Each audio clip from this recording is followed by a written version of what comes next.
In this lesson, let's talk about how HTML and CSS, or cascading style sheets, work together. So what you're seeing on screen right now is what our blog site is going to look like. You'll be able to go in and customize it yourself afterwards if you want to switch out with your own photos and your own copy. But for this exercise, we're going to be using exactly what you see here on screen as the finished product. What I've done is I've gone in and I've also opened up the code so we can take a look at it. If you want to do that in your own browser, you're looking for the terminology that says View Source. I'm in Chrome on the Mac, so under the View menu, when I go to Developer, I'm able to view my source. You'll be able to find it in your own browser as well. It might just be in a different location.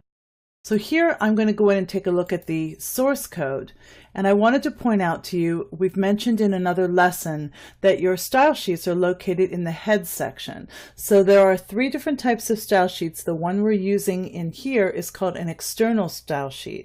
It's a separate file that we tell the web page to reference to make the type look the way we want it to look.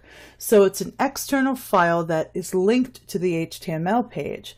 The advantage to that is that we can update it later by simply updating that external file, and all the pages within the website that use that file will automatically have their formatting updated. It's so much easier than having to go in and change 20 web pages on our own. So what I wanted to point out to you is here I'm in the head section. Here is the head tag, and here is the close head tag. So within the head section, this is where we link and reference to this CSS file. It's an external file. I right-clicked on it and told it to open in a new window, and that's what I'm seeing here. So this is the actual CSS file. As I said, it's an external file. It has a CSS extension, and this has all the formatting in it that we're using throughout our site. For example, here is a particular one, the H1 tag. Any place where the H1 tag is used in the copy is going to look serifed. So we're giving it a few choices of fonts to use. We're telling it to use Georgia. If you can't find Georgia, then use Times New Roman. If you can't find Times New Roman, use Times. And if all else fails, use your default serif font.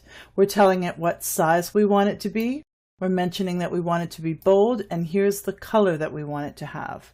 So that would be anywhere on this site where you see this large text right here. We're telling it what color we want it to be, what size, and so forth.